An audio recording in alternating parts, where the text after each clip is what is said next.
हमारे साथ मौजूद हैं वरिष्ठ अधिवक्ता अभिनव शर्मा जी, धर्मगुरु बालमुकुंदाचार्य जी, मुस्लिम स्कॉलर असगर अली साहब, कांग्रेस नेता प्रतीक सिंह जी हमारे साथ हैं। न्यायालय पे पूर्णतः विश्वास है।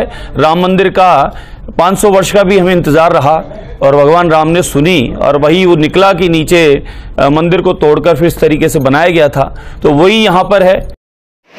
एएसआई का फैसला आपके सामने मौजूद है।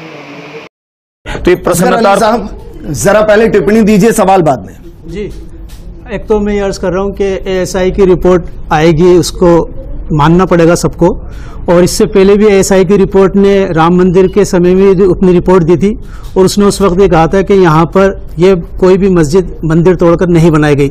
जैसे कि गुरुजी ने भी कहा कि एएसआई की रिपोर्ट में यह था कि वो तो बिल्कुल गलत है, वो तो पूरा 495 से ज़्यादा पेज का फैसला मौजूद है कि उसके अंदर एएसआई की रिपोर्ट ने यह माना था कि बाबरी मस्जिद राम मंदिर तोड़कर नहीं बनाई गई। पूरी रिपोर्ट थी उसकी। बहरहाल उसके अंदर तो फिर वो जो मस्जिद जो गिराने वाले थे, सुनिए मैं बात पूरी कर दूं, मस्जिद जो गिराने वाले थे उनके ऊपर बाकायदा केस भी चला, केस लगाया उसके। ये और बात है कि जो भी फैसला आया उसको मुसलमानों ने स्वीकार किया।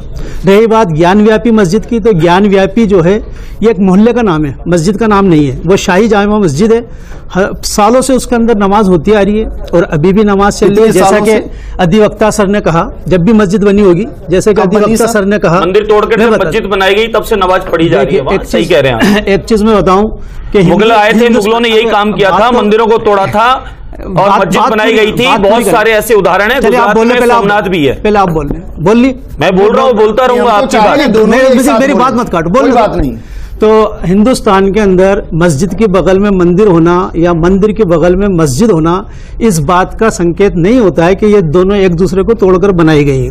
लिहाजा कानून अपना काम करेगा और कानून के अंजुमन कमेटी जो है उसने इससे पहले भी यहाँ पर केस जीते हैं, इसी ज्ञानव्यापी पे जीते हैं। सन 2000 के अंदर काफी लोगों ने इस पे चर्चा की थी। असगर साहब मैं यही जानना चाह रहा हूँ कि भाई कोई इसमें किंतु परंतु तो नहीं है। एएसआई की जो रिपोर्ट होगी वो सर्वमान्य होगी। एएसआई की रिपोर्ट तो राम मंदिर के बारे में क्या थी आपको पता है, फिर भी इसके बाद भी हमने फैसला माना ना जी। क्या कहा एएसआई ने? साफ कहा कि मैं पेज नंबर इसके अंदर आप देख लीजिए जो रिपोर्ट लिखी हुई है कि वहां कोई भी बाबरी मस्जिद किसी मंदिर को तोड़कर नहीं बनाई। अच्छा, फिर क्या लिखकर ये कहा कि भाई वहां मंदिर बनाई? नहीं, आस्था के तौर पर लोगों की आस्था ये कहती है। अरे सर आपने पढ़ा नहीं, आपके अंदर बाकायदा चला है वो डिसीजन जी कि आस्था के तौर पर, चूंकि ये हुआ बहुत पहले की बात बता रहे हैं, बाद के डिसीजन हुआ ना जब अवशेष निकले मंदिर से संबंधित। नहीं, जब एएसआई ने रिपोर्ट दे दी तो फिर कहां से अवशेष? अभिनव जी, ये इन्होंने एक बड़ा सवाल खड़ा कर दिया कि एएसआई की रिपोर्ट राम मंदिर के मामले में सवाल नहीं, तो ऐसे मानेंगे कैसे? एएसआई अधिवक्ता सर ज्यादा जानते होंगे, फैसले के दौरान तो स्थिति स्पष्ट की गई होगी ना कि क्यों राम मंदिर बनाया जा रहा है। अभिनव जी देखिए, ये बिल्कुल सही है आपकी बात कि कोर्ट का फैसला जो है वो अंतिम प्रमाण होता है। असगर साहब, इस पे तो आपको कोई आपत्ति नहीं होगी कि भाई काशी का तो कण कण शंकर है?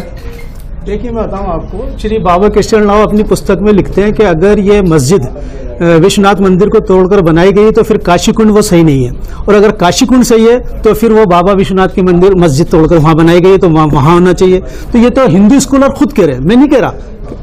तो रही बात आपके इस सवाल की कि कण कण में विष्णु या शंकर भगवान है, वो आपके आस्था के अनुसार है, उसको तो मैं कुछ कह ही नहीं सकता। तो जो वहां क्योंकि हमारी तो मान्यता ही है कि भाई काशी को बसाया है महादेव ने। मैं क्या कह रहा हूँ, उन्हीं की नगरी। मैं क्या कह रहा हूँ, जो बाबू कृष्ण राव अपनी पुस्तक में लिख रहे हैं कि अगर काशी कुंड ये है जो रियल में इस वक्त है, तो फिर वो जो मस्जिद है वो विश्वनाथ मंदिर तोड़कर नहीं बनाई गई, और अगर विश्वनाथ मंदिर वो है तो फिर काशी कुंड सही नहीं है। ये फैसला तो आपको करना है सर। जैसे अधिवक्ता सर ने कहा कि भाई जो आक्रमणकारी आए ही आए, तो भारत तो मूल निवासियों का था। यहाँ पर आर्य भी आए, द्रविड़ भी आए, अंग्रेज भी आए, मुगल भी आए, बहुत सारे लोग आए, सब लोग आए। वो इतिहास है, इतिहास किसी से डंडा मार के लिखवाया नहीं जाता है, इतिहास को चेंज किया जा सकता है। जैसे कि उन्होंने कहा कि हम कमजोर थे या इस तरह थे कि हम कानून में नहीं गए।